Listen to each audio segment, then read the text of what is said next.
오늘이 11월 마지막 주일입니다. 이제 며칠이 지나면 2023년 한 해의 달력도 한 장으로 남겨야 하는 그런 아쉬움과 또 새해를 맞이할 기대가 겹쳐서 흔히 말하는 만감이 교차하는 그런 한 달이 될 듯 합니다. 여러분들은 어떻습니까? 아마 대부분의 사람들은 다가올 새해 소망과 기대보다는 벌써 한 해를 보내야 하나 하는 그런 아쉬움이 더 많을 것 같습니다. 왜냐하면 지나간 날들을 보면서 만족보다는 늘 부족함을 더 느끼기 때문입니다. 그야말로 연수의 숫자만큼 빠르게 지나가는 이 세월 앞에서 우리는 때로는 아무것도 할 수 없는 그런 연약한 모습도 있습니다. 또 소중하게 지내야 될 그런 시간들을 보내고 보니까 조금은 허망하고 허무하다는 그런 생각들이 아마 앞설 것입니다. 또한 한 해의 아쉬움이 더한 것은 지나고 보면 열심으로 올바르게 산다고 그렇게 살았음에도 불구하고 사실 지나고 보면 당장 눈앞에 닥쳐 있는 그런 일들로 인해서 진짜 소중한 것, 정말 소중하게 여겨야 될 것들을 놓치고 살지 않았나, 그런 것들이 돌아보는 아쉬움의 그러한 내용들이 아닌가 하는 생각을 해보게 됩니다. 성경 가운데 이 같은 아쉬움을 가장 잘 대변해 주는 말씀이 오늘 함께 읽은 성경 전도서입니다. 그러다 보니까 솔로몬은 첫 소절부터 헛되고 헛되니 모든 것이 헛되다는 탄식은 전도서 전체를 이끌고 가는 중심의 주제인데 왜 그렇게 헛되다 했는가? 이것은 목적이 있습니다. 그 목적을 오늘 함께 말씀 속에서 또 찾아볼 수도 있을 것 같습니다. 그런데 여기에는 중요한 교훈도 또한 있습니다. 그것은 받아들이라는 거예요. 받아들여라. 받아들여라. 어떤 일에 대한 것도 받아들이고 더더구나 그 허무한 여러 가지 일들도 받아들이라. 지난 일들이 헛되고 아쉽다고 해서 후회만 할 것이 아니고 우리의 연약함과 부족함을 인정하고 받아들이는 것 또한 전도자가 우리에게 주는 지혜의 아주 중요한 부분입니다. 그리고 하나님의 은혜를 다시 바라보라는 것입니다. 이것이 후회와 회개의 차이입니다. 누가복음 15장에 돌아온 탕자 이야기가 있습니다. 그가 아버지를 떠나서 살았던 모든 날들이 다 헛되고 헛된 것임을 그가 뒤늦게 알고 깨달았습니다. 그리고 자신의 부족함과 연약함을 인정하고 받아들임으로 그 다음 그에게 놀라운 일들이 생기는 것입니다. 그가 했던 그 다음은 아버지를 생각하고 은혜를 구하며 아버지 품으로 돌아갈 때에 그의 남은 인생이 복되고 행복한 줄 믿습니다. 우리도 받아들이는 거예요. 나의 연약함도 받아들이고 부족함도 받아들이고 인정하는 거라고 할까요? 그리고 그 다음에 인정할 것이 우리보다 능력이 많으시고 크신 하나님을 인정하고 받아들여야 됩니다. 나를 받아들이고 내 안에 그 크신 하나님을 받아들이는 것. 솔로몬은 오늘 본문에서 이 말씀을 하고 있습니다. 일의 결국을 다 들었으니 하나님을 경외하고 그 명령들을 지킬지어다. 이것이 모든 사람의 본분이니라. 여러분, 덧없이 흘러가는 세월 앞에서 인간의 헛됨과 부족함과 연약함이 주 안에서는 합력하여 손을 이루기 위함임을 우리 다시 한번 생각하면서 후회하는 것에 머무르지 말고 회개하는 믿음으로 하나님 앞에 나가야 할 줄 믿습니다. 여러분, 사람의 헛됨은 하나님 없이 살 때 생기는 공허함입니다. 하나님을 떠나서는 인생들은 결코 참 만족이 있을 수가 없다는 얘기입니다. 그래서 인생이 하나님 안에 살면 결코 헛됨도 부족함도 없습니다. 오히려 부족함이 하나님 안에서 채워지는 은혜가 있습니다. 그리고 주 안에서 연약함이 하나님의 강건함을 입을 수 있다고 사도 바울은 고린도 교회 성도들에게 얘기하는 것을 우리는 잘 들어서 알고 있습니다. 왜냐하면 인간이 하나님으로부터 지음받은 것은 그 목적이 분명히 하나님을 경외하고 그 명령을 지키는 것이 이것이 사람의 본분인 것이에요. 여러분 인생의 가치는 하나님을 섬기는 데 달려 있습니다. 하나님을 받아들이는데. 모든 것이 하나님을 떠나서는 헛되지만 하나님 안에 있으면 그 헛됨도 하나님의 은혜가 된다는 거예요. 기독교 변증학자 파스칼은 모든 사람들의 마음속에는 이 세상에 그 무엇으로도 채울 수 없는 큰 공허함이 있는데 그 공허는 하나님을 떠나서는 그 어느 것으로도 채울 수가 없다라고 했습니다. 어린아이가 엄마의 품에서 있어야 만족하는 것처럼 우리 인생은 하나님의 품 안에 있어야 참 만족이 있다는 사실을 우리는 정말 잊지 말아야 합니다. 하나님 품에 안기기까지는 결코 만족함이 없습니다. 이 말은 어거스틴이 방탕 생활을 지나고 하나님께 돌아와서 했던 고백들입니다. 어머니 품 안에 있는 것처럼 나도 주님 품 안에 있으니 참 만족하다고 어거스틴이 얘기한 것입니다. 여러분 이제 얼마 남지 않는 한 해를 돌아보면서 헛되고 헛되다고 한탄하며 후회만 할 것이 아니고 그 가운데서도 합력해서 손을 이루시는 하나님의 은혜가 항상 함께 했음을 믿고 남은 날 다가오는 새해에는 주님과 함께 주님 안에서 살아가겠다는 회개의 믿음이 더해지기를 함께 소원하며 축복합니다. 오늘 저는 이 같은 인간의 본분을 다시 생각하면서 사람의 본분을 알기 위해서 어떻게 해야 되는지 본문을 통해서 세 가지로 함께 은혜를 나누려고 합니다. 첫째로 사람의 본분을 알기 위해서는 하나님의 말씀을 구하고 마음에 새겨야 합니다.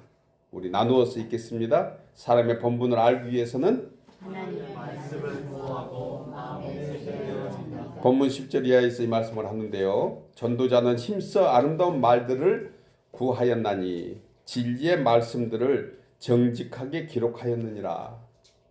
지혜자들의 말씀들은 찌르는 채찍들을 갖고 회중의 스승들의 말씀들은 잘 박힌 목 같으니 다 한 목자가 주신 바이니라. 한 목자 하나님께서 주셨다는 말씀입니다.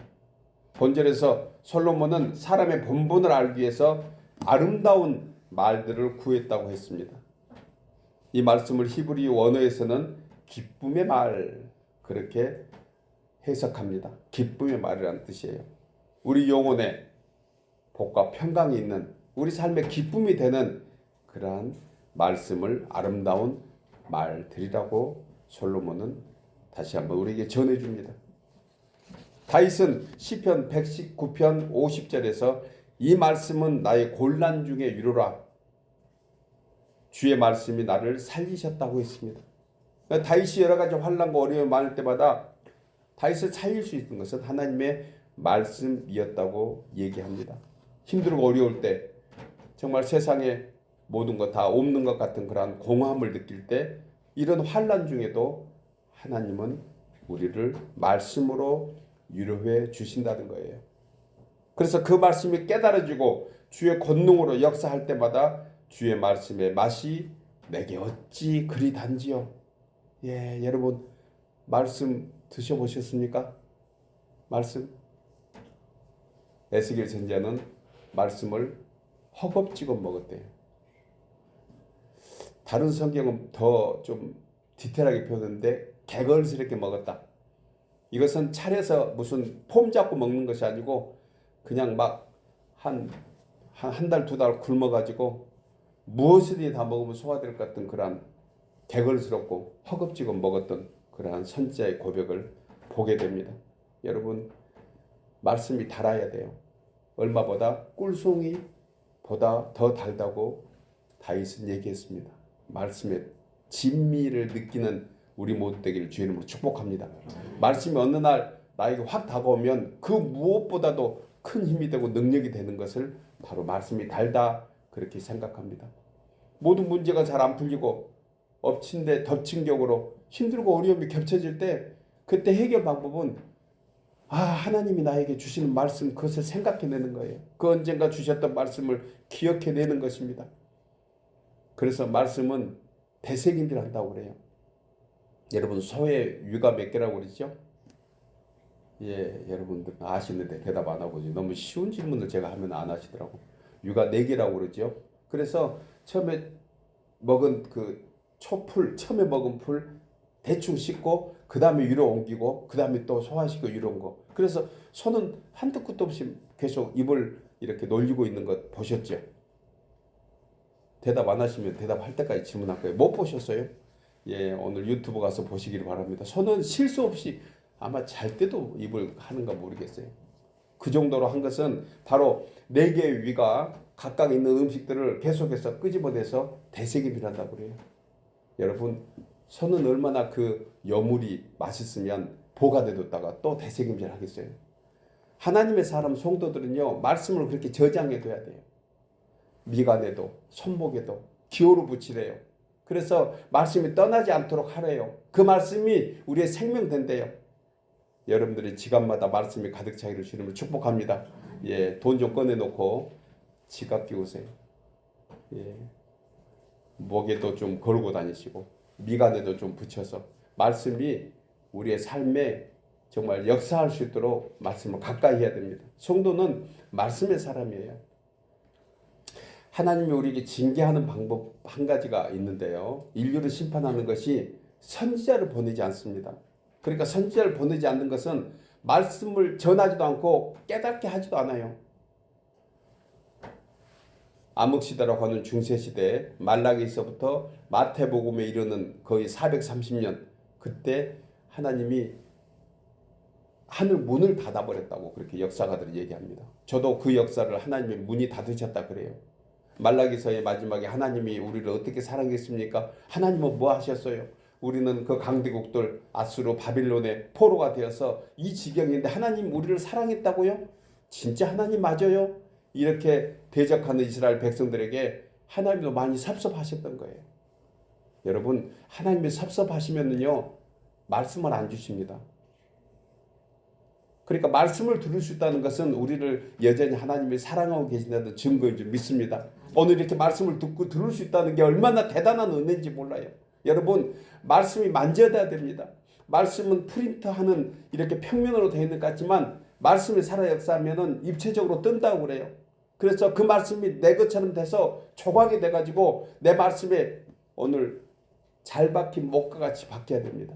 이것이 하나님이 주시는 은혜의 하나의 귀한 선물이라는 거예요.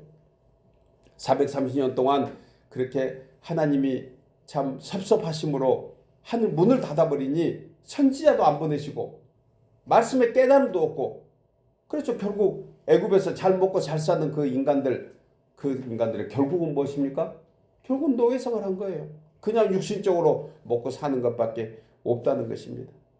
여러분, 우리에게는 하나님께서 말씀의 은혜 주신 것에 다시 한번 깊이 감사하시기 바랍니다. 말씀이 우리에게 생명되는 거예요. 사람이 사람답게 살 수 있는 것은 하나님 말씀을 온전히 믿고 마음에 새길 때 그 영혼이 복되고 평강 가운데 기쁨으로 살게 될 줄 믿습니다. 또한 아름다운 말들에 대한 다른 해석이 은혜로운 말이라고 그렇게 해석합니다. 은혜로운 말, 이 의미를 담고 있는 거예요. 여기에는 아주 중요한 논리가 있는데 그것은 은혜는 믿음으로 받기 때문에 그렇습니다. 누가복음 4장에 보면은요, 예수님께서 유대인들이 하는 그러한 회당에 들어가셨습니다. 왜 들어가셨어요? 성경을 읽기 위해서 들어가셨습니다. 그리고 회당 한 곳에 있는 이사야 선지자의 글을 읽으셨습니다. 그 글은 주의 성령으로 인하여 복음을 듣는 자들에게 주의 은혜가 임할 것을 말씀하면서 그곳에 모인 사람들에게 오늘 너희가 들은 이 말씀이 너희에게 이루어졌도다. 이렇게 예수님께서 유대인의 회당에서 선포하십니다. 그런데요, 이 말씀을 들은 사람들의 반응이 이렇습니다. 누가복음 4장 22절에 보니까 그들이 다 그를 증언하고 그 입으로 나오는 바 은혜의 말씀을 놀랍게 여겼다. 그러니까 예수님께서 하신 그 말씀을 은혜의 말씀으로 듣고 놀랍게 여겼다는 거예요. 그러니까 분명히 예수님께서 하신 말씀이 저들에게는 은혜로 왔다는 것입니다. 그런데요, 그 다음에 저들의 그 다음 행동은 다릅니다. 28절에서 이렇게 기록하고 있습니다. 회당에 있는 자들이 이것을 듣고 다 크게 화가 나서 우리말로 하면 열받아서 조금 더 디테일하게 하면 뚜껑이 열려서, 그런데 그것도 크게 화가 났대요. 그리고 예수님을 끌고서 낭떠러지까지 데리고 가서 밀쳐 떨어뜨리려고 하더라. 그러니까 밀어버리더라. 낭떠러지에서 밀어버리려고 했던 거예요. 그런데 그때 하나님이신 예수님은 호련히 그 앞을 그냥 지나갔다고 그렇게 누가복음은 설명하고 마무리를 합니다. 함께 나누려고 하는 것은 여러분, 분명히 은혜로운 말씀으로 저들이 들었습니다. 그런데 오히려 그 은혜로운 말씀을 전하는 예수님을 죽이려고 크게 화냈다는 거예요.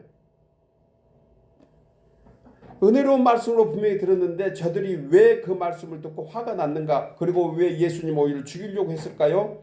주님의 말씀을 듣긴 했어도 은혜로운 말씀으로 듣지 않았기 때문에 그렇습니다. 오늘 본문의 11절 말씀처럼 저들에게는 찌르는 채찍 같은 말씀으로 들은 거예요. 여러분, 사실 말씀을 채찍처럼 받아들여야 됩니다. 채찍 같다 해서 배제하면 우리의 영혼이 살 수 있는 길이 없어요.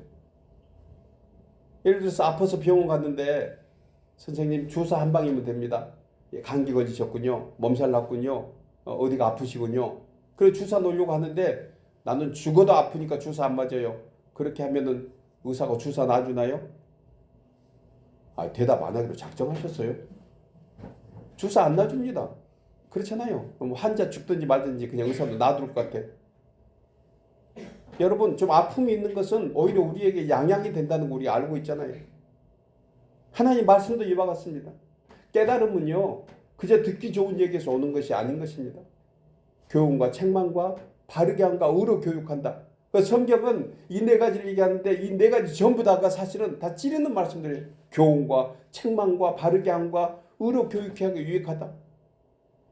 유대인들이 회당에서 은혜의 말씀을 전하는 예수님을 왜 죽이려고 했어요?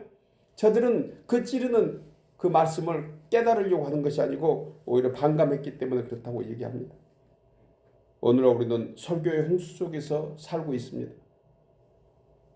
우리가 가지고 있는 핸드폰 어느 곳에서 틀기만 하면 정말 주옥 같은 말씀들이 우리에게 얼마나 많은지 모릅니다. 그런데 말씀의 홍수 속에서도 아이러니컬하게도 은혜의 갈증과 기근 속에서 허덕이고 있는 우리의 영혼들을 봅니다. 꼭 그런 것과 비슷합니다.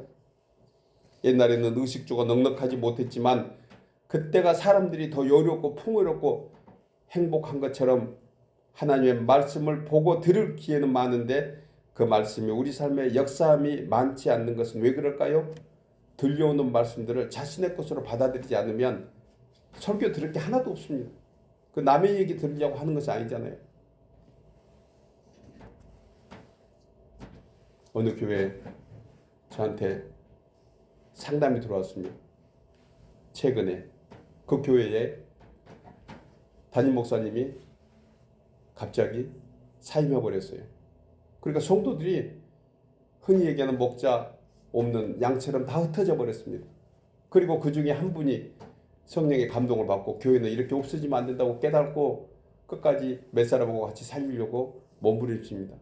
그러면서 그분이 예배를 이렇게 인도할 사람 없으니까 자기들끼리 예배를 드리는데 어느 유명한 한국의 목사님 그 설교를 유튜브 방송으로 든다고 예배하다가 이렇게 목사님이 설교하는 그 시간에 대신에 유튜브 방송을 틀어가지고 그걸 했다고 그래요. 그런데 은혜로웠다고 할 것 같아요? 아닐 것 같아요? 대답을 왜 안 하실까? 은혜 아니라고 해요. 은혜 아니라고. 당연히. 그래서 제가 이렇게 진단을 했습니다. 왜 은혜가 안 될까? 그렇게 귀한 말씀일 텐데 솔직히 제가 가서 말씀 전한 것보다 훨씬 더 훌륭하신 목사님들의 말씀이 얼마나 많이 있어요. 그런데 왜 은혜가 안 될까? 그리고 은혜가 안 됐다고 그분이 얘기합니다. 목사님 이상하지요? 그게 오히려 예배 끝나고 나니까 공허하고 다 모두들 좀 만족하지 못하는 그러한 그 회의를 했습니다. 그래서 제가 이렇게 얘기했습니다. 당연합니다. 여러분 설교는요 나하고 직접 관계가 될 때 은혜가 되는 거예요. 아무리 좋은 설교도 나하고 상관없다 싶으면 은혜가 아무것도 안 됩니다. 왜 담임 목사님이 설교를 해야 된가요? 여러분들의 사정을 잘 아니까. 아이 참 대답을 안 해. 아멘이라 좀 하지. 여러분 한 분 한 분의 사정을 같이 알고 관계가 있고 인격적으로 아니면 연합되어 있는 모습으로 함께 그렇게 말씀을 준비하고 전하는 그 말씀과 인스턴트처럼 유튜브 통해서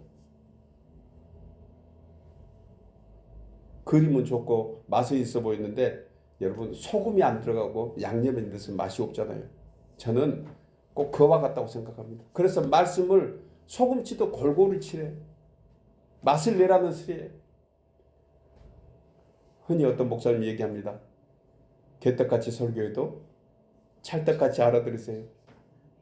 아멘. 예. 제가 혹여 여러분들 최선을 다해서 일주일 내내 정말 이쪽에 있는 위, 저가 있는 그 맛있는 양식들을 꺼내서 저도 대책임질하고 다시 한번 책임질하고 제가 한번 설교를 준비하면요.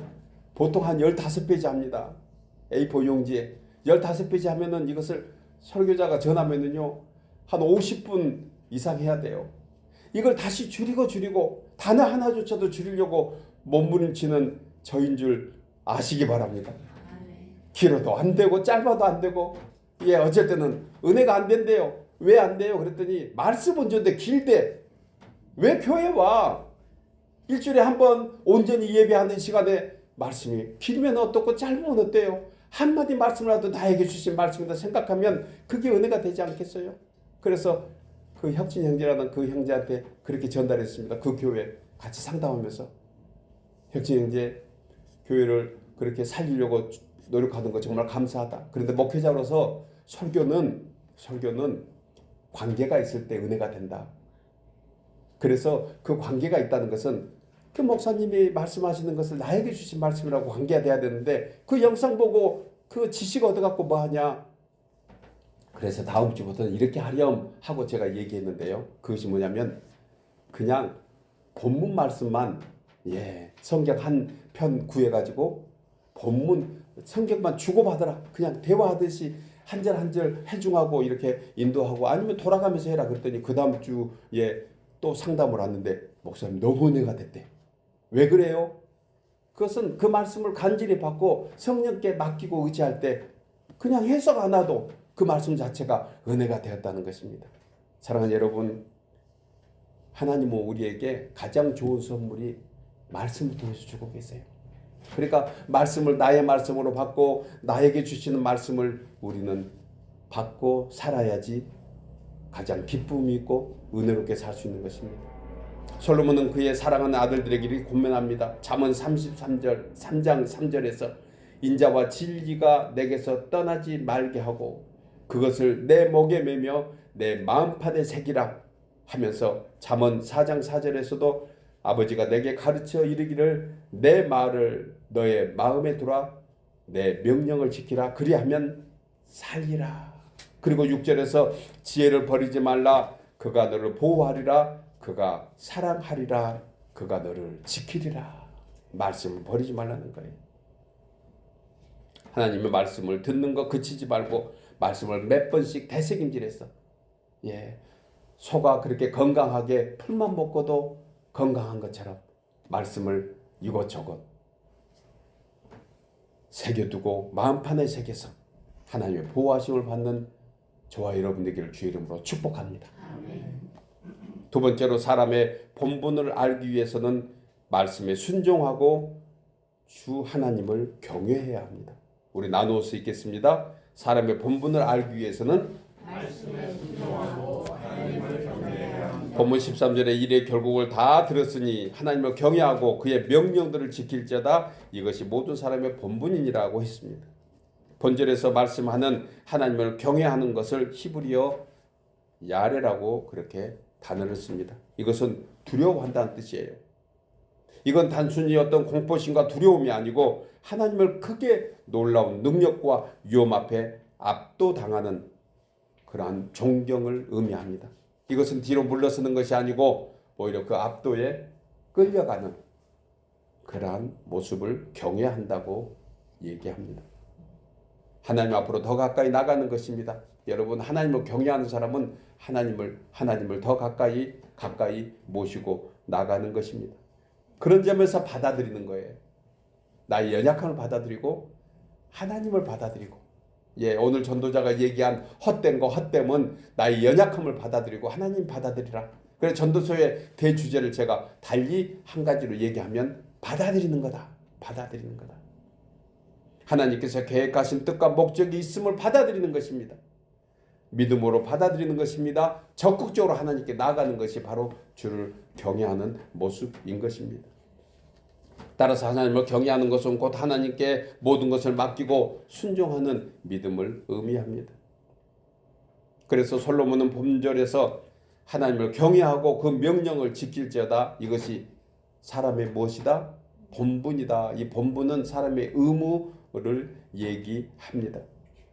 이 말씀과 같이 하나님을 경외하는 것과 하나님의 명령을 지키는 것은 동전의 양면처럼, 손등과 손바닥의 관계처럼 뗄래야 뗄 수가 없는 것입니다. 여러분, 믿음의 조상 아브라함이 진정으로 하나님을 경외하는 것은 하나님께서 그에게 너의 아들 내 사랑하는 독자 이삭을 데리고 모리아 땅으로 가서 내가 내게 지시한 그 한 산에서 거기서 번제로 드리라 할 때 그때 이 말씀을 듣고 그대로 순종했던 것 우리는 너무 잘 압니다. 그리고 독자 이삭을 번제로 드리라는 하나님의 말씀에 사실 도무지 이해가 안 됐을 것입니다. 그런데 아브라함은 이해하려고 하는 것조차도 버렸어요. 야, 이게 매력 있지 않아요? 여러분, 믿음은요, 믿음은 눈에 보고 하는 것이 아닙니다. 이해돼서 하는 것이 아니라는 거예요. 아예 이해하려고 하지 않는 것이 오히려 저 도움 믿음인 줄 믿습니다. 하나님을 믿고 따른다는 것은 이해하고 따르는 것이 아니에요. 이해하는 것은 믿음이 아니고 확인한다고 얘기합니다. 믿음은 보이지 않는 모든 것의 실상이래요. 눈으로 볼 수 없는 것입니다. 만져질 수 없는 것이에요. 그러니까 그냥 확인할 것도 없습니다. 아브라함이 이삭을 번제로 드리라고 하는 하나님 말씀을 이해하려고 하지조차도 않았다고 저는 해석하고 싶습니다. 그리고 아브라함은 그 다음에 그 말씀에 순종하기 위해서 아침에 일찍 일어나서 나귀의 안장을 지우고 두 사람과 그 아들 이삭을 데리고 번제를 드릴 나무만 가지고 하나님이 지시하는 그러한 땅 모리아산으로 갔습니다. 3일 길을 걸었습니다. 모리아산 기슭에서 아브라함은 아들에게 그 하인들이 오고 메고 왔던 그 장작을 옮기고 아들이 메고 가고, 그리고 하인들에게 뭐라고 얘기합니까? 번제로 드리려고 하는 그 아들을 데리고 모리아 산으로 올라가면서 마지막 인사를 이렇게 합니다. 얘들아, 너희들은 여기서 기다려. 우리가 올라가서 하나님께 예배하고 제사하고 우리가 너에게 다시 내려오마. 이야, 대단하지 않아요? 나 혼자만 내려와야지 맞는 말이잖아요. 그래야 이해가 되잖아요. 하나님의 순종했다고 하면 그래, 이제는 이삭은 번제로 드리니 다 태워서 각을 떠서 일종의 그냥 살인하는 거예요. 죽여서 태워서 하나님께 드리고 내려올 때 누구만 내려와야 돼요? 아브라함은 혼자 내려와야 되는데 우리가 올라가서 하나님을 제사하고 우리가 다시 너희에게 내려온다고 얘기하고 올라가는 거예요. 이게 믿음이지 않겠습니까? 이게 진짜 믿음이라고. 그래서 아브라함은 하나님의 말씀을 이해하려고 하지조차 않았습니다. 의심조차 하지 않았다는 거예요. 그리고 올라가서 나무로 벌려놓고 아들 이삭을 결박해서 칼로 찌르려고 합니다. 칼로 잡아야 되잖아요. 바로 그 순간 하나님의 사자가 급박하게 얘기합니다. 아브라함아, 아브라함아, 내가 여기 있나이다. 그러자 사자가 말하기를 그 아이에게서 내 손을 대지 말라. 아무 일도 하지 마. 그에게 하지 말라. 내가 너희 아들 내 독자라도 내게 아끼지 아니하였으니 내가 이제야 하나님을 경외한 줄을 알았노라. 비로소 경외했다는 거예요. 말씀을 듣는 것을 넘어서 말씀에 순종하면서 그것을 행동으로 옮겼을 때 그것이 진짜 하나님을 경외하는 모습이라고 그렇게 모세는 우리에게 전해줍니다.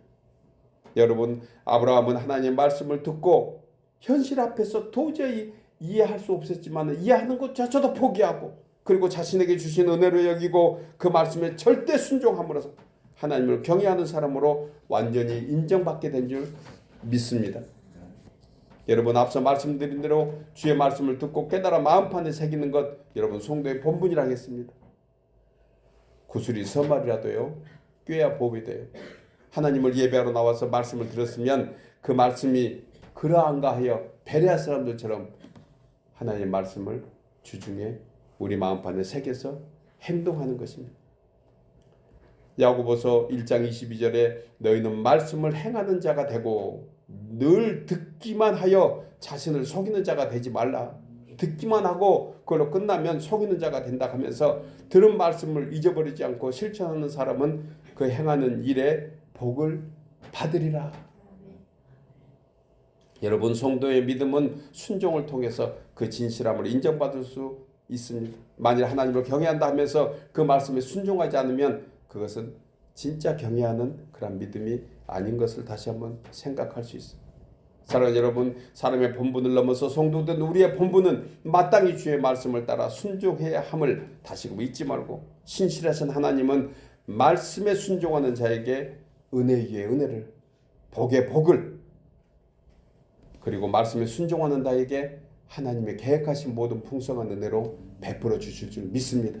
저와 여러분이 말씀을 듣는 것으로 멈추지 말고 그 말씀에 순종해서 하나님을 경외하는 복된 성도들 되기를 주의 이름으로 축복합니다. 마지막 세 번째로, 사람의 본분을 알기 위해서는 선악간에 심판하시는 주님이심을 알아야 합니다. 우리 나누어서 읽겠습니다. 사람의 본분을 알기 위해서는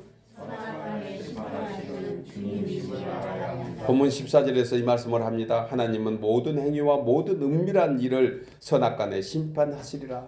여러분, 헛되고 헛된 인생, 전도자는 1장에서부터 시작하면서 헛되고 헛되다 얘기하고 12장 마지막 끝자락에 14절에서 이 말씀을 한 거예요. 그러니까 전도서 12장의 마지막 절은 하나님은 모든 행위와 모든 은밀한 일을 선악간에 심판한다는 그러한 메시지로 마무리를 합니다. 솔로몬은 전도서를 마무리하면서 헛되고 헛되니 모든 것이 헛되다 하면서 이 헛됨대로 되지 않기 위해서는 하나님을 경외함으로 말씀을 듣고 깨달아 하며 말씀대로 실천해야 함을 교훈하다가 이와 같은 말씀을 본서의 맨 끝에 언급한 것은 근본적으로 아담의 후손으로 육신으로 태어난 모든 인생은 불가피한 죄인임을 다시 한번 알려주고자 한 거예요. 불가피한 죄인이다. 그래서 1년의 절기 가운데 연말이 오는 것처럼 우리 인생 각자의 마지막은 선악간에 심판하시는 주의 심판에 관해서 예수님은 요한복음 5장 29절에서 이렇게 말씀합니다. 선한 일을 행하는 자는 생명의 부활로, 악한 일을 행하는 자는 심판의 부활로 나오리라. 감사하게도 그냥 하나의 심판이 아니고 생명의 부활의 심판이 있고 심판의 부활이 있다는 것이에요. 여러분, 생명의 부활은 영생을 얻어 주와 함께 왕 노릇하는 것입니다. 놀랍지 않습니까? 심판의 부활은 영벌을 받아 불못에 던져지는 것을 말합니다. 예수 그리스도를 구주로 영접한 성도는 우리에게 생명의 부활로 주와 함께 왕 노릇하는 그러한 놀라운 축복이 있을 줄 믿습니다. 마지막 때에 이것을 우리에게 알게 하신다는 거예요. 사도 바울은 로마서 6장 17절에서 성도된 우리가 생명의 부활로 영생을 누리길 수 있다고 했습니다. 그래서 그는 하나님께 감사를 드리면서 우리가 본래 죄의 종이더니 우리에게 전해준 바 교훈의 본을 마음으로 순종하여 죄로부터 해방되어 의의 종이 되었다. 사탄 마귀의 종으로 살 수밖에 없어. 그리고 영벌에 처할 수밖에 없는 그런 심판의 사람들을 하나님은 생명의 부활로 주님과 함께 왕노릇해서 영원히 주님과 함께 살 수 있는 의인으로 만들어 주셨다는 거예요. 그러므로 성도의 본분은 영원히 죽을 수밖에 없던 죄에서 생명의 부활로 옮겨주신 주님께 감사할 것밖에 없습니다. 아멘이죠. 주를 경외함으로 그 거룩함을 닮아 과거의 것보다 현재보다 더 나은 미래를 향해서 갈 수 있는 것이 왜 그래요? 하나님의 자녀로 살 수 있는 은혜를 주셨기 때문에 그렇습니다. 그러므로 성도의 본분은 끝까지 가는 거예요. 믿음으로 끝까지. 중간에 하차하면 안 되는 것입니다. 만약 로마서 1장 28절의 말씀대로 불신자들과 같이 마음에 하나님 두기를 싫어한다면 하나님께서도 그들의 그 상실한 마음대로 내어버려 두사 합당하지 못한 일을 하게 된다고 했습니다. 결국 사사시대의 마지막과 같이 이스라엘 왕이 없으므로 사람이 각기 자기의 소견대로 행하다가 멸망하는 그러한 이스라엘 백성들의 모습대로 될 수밖에 없다는 거예요. 여러분, 그 마음에 하나님 두기를 싫어한다면 그 마음에는 영광의 왕이 머무를 수 없습니다. 결국 제 소견대로 제대로 살다가 그 마지막은 죽음의 심판에 이르게 된다는 것입니다. 모든 인생은 알든 모르든 인정하든 그렇지 않든 상관없이 장차 하나님 앞에서 모두가 심판을 받게 될 것입니다. 성경은 이 세상이 전부가 아니고 히브리 기자의 말대로 한 번 죽은 것은 사람에게 정한 것이요 그 후에는 심판이 있으리라. 히브리서 9장 27절의 말씀대로. 그러므로 모든 인생은 하나님의 심판이 있다는 사실을 잊지 말고 주를 경외하는 인생으로 바뀌어 가라는 것입니다. 여러분, 최후의 심판대에 설 때 하나님을 경외하고 그 명령을 지킨 성도들의 본분을 지킨 자들에게 하나님은 영생의 은혜로 인도해 주십니다. 하나님을 인정하지 않고 자기의 욕심을 따라 자기의 영광을 위해서 살았던 사람들은 영원한 불못불에 던지는 심판을 받게 될 것입니다. 그러므로 하나님의 심판이 남아있다는 사실은 믿는 우리에게는 세상을 사는 소망이 됩니다. 우리에게 다시 한번 2023년 다 보냈지만 분명히 2024년은 우리에게 다시 한번 새로운 선물로 주실 것입니다. 지난 일은 다 가버렸지만 오늘부터 시작하는 새 날들은 우리가 다시 한번 새롭게 거듭나는 새 생명의 삶으로 살 수 있다는 것이 바로 의인의 은혜인 것입니다.